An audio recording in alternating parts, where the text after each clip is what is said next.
Թողեցի գնացի հայրական տունից ծեծեցին դրա համար, բնականաբար լավ ծեծի ենթարկեց։ Աշխատանքը չանելու, Այո, աշխատանքը, չհասցնելու այո, համար։ ապրես, աշխատանքը չհասցնելու համար։ Այսինքն հողամասի աշխատանքը դա չի վերաբերվում տանը ինչ-որ թափրտվածություն, կեղտոտ հողամասում աշխատելից չեմ հասցրել ինչ-որ գործեր անեմ։ Ու պահ եղավ, ասում եմ, տաք թեյնիկը շպրտեց իմ վրա ջերով վառվելա ոտքս, սպիներ կան եւ այլ եւ այլ։ Հետո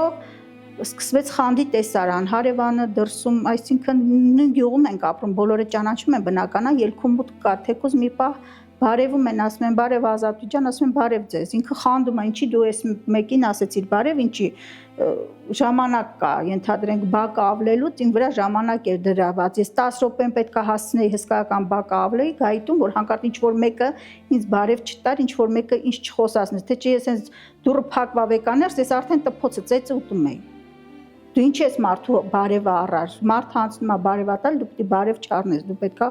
քո գործն անես ռոբոտի նման գաս տուն։